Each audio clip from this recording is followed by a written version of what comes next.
Hey friends, welcome back to yet some more Reddit stories about entitled people, crazy people, and all that kind of stuff. Hope you're all doing awesome. Be sure to subscribe for more Reddit content, and let's get into today's stories. Roommate wouldn't stop eating my food. She regretted it. I live in a house with 5 other flatmates. I am at war with one of my flatmates, Amy, as she constantly eats my meal prepped food. I live on a budget.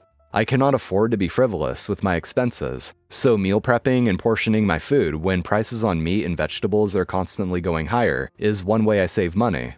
Amy doesn't have this problem. She goes out clubbing every weekend and orders takeout every week. Amy has constantly been eating my food. I know this because she is messy and leaves my containers in her room and on the table. I have told her multiple times to stop and she won't. I love spice. It's what puts color into my life and taste buds. So last week I put in the group chat my regular "don't eat my food please." Amy doesn't look when I message anything in the chat because I'm always on her case. I also messaged that my food would have a lot of spice in it. My other flatmates watched as I gleefully chopped and shredded jalapenos and red chilies into my carbonara. I may have cackled like a witch stirring a pot of poison. Not poisonous to me, as my friends watched me eat a bowl in front of them greedily, and they had tears in their eyes just from the fumes. So I packed everything up, put it on my shelf, and waited. The next day I reminded everyone to not eat my food and left to uni. That night I heard vomiting. See, Amy can't handle spice. She can barely have black pepper before she's running to the fridge to drink milk. Apparently the deep red color or smell didn't deter her, and she ate quite a bit before the spice kicked in. She was sick for a few days. Thankfully we have 2 bathrooms. I happily continued to eat my meals as she laid in bed. However, she called her boyfriend, who decided to get in my face, about poisoning her. He said I must have made the food rotten on purpose. I called BS, so I sat there and ate it in front of him. He took one look and smelled it before he realized what had happened. He still claimed I did it on purpose, knowing she would eat it. I showed him the messages I wrote saying not to eat it, the paper taped on the lids saying not to eat because of the spice. He yelled profanities and stayed to take care of Amy. He said he'd sue me for poisoning her. Problem here is that the boyfriend's dad is a cop. I'm kinda crapping myself now. However, I still have classes to go to and a job to work, so I'm just carrying on. No police thus far have come for me, and no law people giving me papers to say I'm being sued. However, she has been sick for days, and I feel bad for her missing uni when tests are around the corner. I just wanted her to learn her lesson and stop eating my food. OP, come on, there's no way you're actually worried about that, right? Do you think a cop's gonna show up at your door and say you're under arrest for cooking spicy food? Like, come on. I mean, putting poison in food expecting someone else to eat it would be a different story. However, you just made your food spicy. Putting jalapenos in your own food is not a crime. There's no way you're actually worried about being sued or arrested, and I find it kind of funny that you would even take those threats seriously. Mock me for not going to a strip club? Wait until your wife finds out. I've worked in software sales for the bulk of my career. About 10 years ago, my company was hosting its annual user conference in Las Vegas. As a sales guy, I pretty much had carte blanche on expenses as long as it involved clients. Expensive dinners, drinks, tables at clubs, etc. The only unbreakable rule was we couldn't pay for strippers. Having been in the industry long enough, I realized what guys would do to get around this.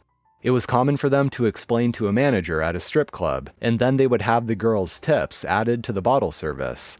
Even with that in place, I never thought it was a good idea to play that game. Nor did I think it was a good idea to go to a strip club with clients. It was never a good look in my mind. I was roughly 27 or 28 at the time, and one of the older guys, late 40s, Jim, was the typical sleazy sales guy. He would tell half-truths to prospects, overcharge them, oversell, etc. The type that creates a hassle for the services and implementation teams, but he still got paid, so he didn't care. And when he got to Vegas, Jim would go crazy entertaining clients and himself. Sometimes he would go to dinner by himself, but say some senior VP was with them, and he also abused the stripper loophole. One of the reasons he tried to get a group to the strip club each night was that he had a very conservative wife. She made the kids go to a local Christian school and the family went to church every Sunday. She hated the annual trips to Vegas, to the point he would tell stories that he wasn't allowed to bring his suitcase in the house. He had to leave it in the garage where the laundry room was, and she would wash his clothes and then sanitize the washing machine. On the last night of the conference, he organized a shuttle from one of the big strip clubs to pick up a group. There were some open seats he was trying to fill to meet the minimum commitment for free entry to the club. Jim saw me speaking to a client and invited us. I declined. He started mocking me about being scared of pretty ladies, or that I would probably nut the first time one of them touched me, etc. This would have normally not bothered me, but he did it in front of my client.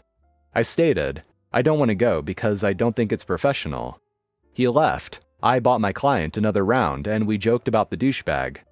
Then I was on my own and decided to walk the strip a bit and head to bed early due to an early morning flight. If you've ever been to Vegas, there are people on the sidewalk handing out cards that are essentially ads for escorts.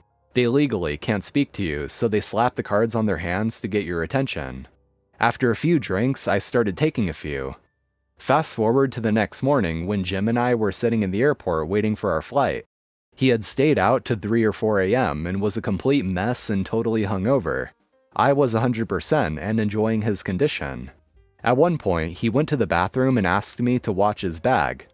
When he was out of sight, I added those escort cards in his bag. When his wife went to do her laundry routine when he got home, she was not happy. She didn't believe in divorce, but they were suddenly going to church 3 times a week and had a weekly counseling session with their pastor. This also led Jim to dropping out of his weekly golf league. He was telling us all the story at the office looking for sympathy, and he swore he never took those cards, but he couldn't remember since he was so drunk. HOA demands I pay them after they sent a landscaping crew to my house without my permission. The lady that's the head of my HOA has always disliked our garden. We hire people that mow our lawn weekly and everything is clean, but my mom liked to plant things like tomatoes, cabbage, and mint in the garden that doesn't quite fit well with the so-called aesthetic of the neighborhood, where everyone has black mulch. My mom doesn't speak English, and before the pandemic, when we were out of the country, we didn't receive the letters that the HOA sent about our garden, and they ended up hiring a landscaping crew who killed all of our tomatoes and put mulch there instead. I checked the mail and realized it was us who didn't receive their letters, so we paid the company. We've been in the US ever since. While my mom gave up on tomatoes and cabbages, we still have a strain of mint that we planted, and it grew in our garden. In fact, plenty of people in the neighborhood come and pick some of our mint, after asking, of course. I personally think it looks pretty since it's just green, and I didn't think they'd have a problem with that. They did. The HOA lady has my phone number, she has my email address, she had emailed that address before, and my mom had given her the contact of one of her friends so he'd be able to translate for her if the HOA lady needed anything. She never contacted any of us. Instead, one day a landscaping crew just came in without our permission, and again, pulled out all our mint, and now we got a bill for $2,000. When I emailed her about it, she told me that she thought we weren't home, which is BS because our lights are literally on every day, and our car goes in and out of the driveway daily. I've even said hello to her when passing by. She didn't even make one attempt to contact us, and she thought that since we paid the first landscaper, we agree that she can hire people to do our garden. There isn't anything in the community bylaws that say they don't have to give you a warning without taking action and billing you for it. She's supposed to send an email with the complaints and the date by which I'm supposed to fulfill the HOA's requests, which she never did. The first time the landscapers came and this second time were 2 separate instances. The first one happened before the pandemic, and we did pay that time. We were in China and didn't check our emails, so we followed the rules and paid. This time, they didn't send any emails and we were completely unaware of the violation. She simply said she never contacted us because she thought we were not home. Yeah, $2,000 to pull some plants out of the garden does not sound right at all. Especially if the HOA person hired outside contractors to do it, there's no way they're actually charging that much, so the HOA person is obviously just trying to rip you off. And obviously that's on top of the fact that they're breaking their own rules too, by not even notifying you that there was a violation and just taking it upon herself to go and get it corrected. You mentioned that the first time they did this, they did get in contact with you, but you didn't see the email, so you did take responsibility and pay the fine for it. But this time, it seems like she's just outright trying to take advantage of you and charge you unfairly. I think she knew exactly what she was doing when she intentionally did not let you know, and then sent people over there to do unauthorized work, and now she's charging you an exorbitant price for it, which I doubt actually costed that much to get the work done. I would not pay a cent of that. Boyfriend ignored my medical emergency and didn't visit me in the hospital. I, 25 female, have been dating my boyfriend, 27, for 2 years. He has been my first ever boyfriend because not a lot of guys seem interested in me.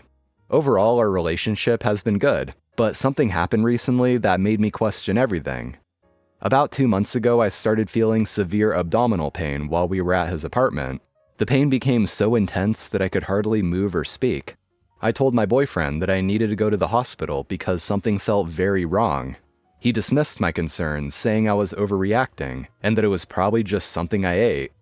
Despite my pleas, he refused to take me to the hospital or even call an ambulance. Instead, he suggested I lie down and wait it out. The pain kept getting worse, and I was scared, throwing up and crying. After an hour of begging him to help me, I finally managed to call a friend who immediately came over and took me to the ER. It turns out I had pancreatitis, which required immediate medical attention. The doctors said it could have been life-threatening if I had waited any longer. My friend stayed with me the entire time, but my boyfriend didn't even check in to see how I was doing until the next day. He sent a brief text saying he hoped I was feeling better. I was in the hospital for 3 weeks. He didn't even bother to come see me. When I confronted him about his lack of support and concern, he got defensive and said I was being dramatic and that he didn't think it was that serious. He accused me of making him look bad in front of my friends for something that wasn't a big deal. I decided to break up with him because I can't be with someone who doesn't take my health seriously or support me in an emergency. Anyway, friends, that's all for today. Thank you for watching. As always, I really appreciate it. And if you enjoyed, be sure to hit that like button and subscribe to the channel if you haven't already for more Reddit content like this. So take care, and I'll see you next time.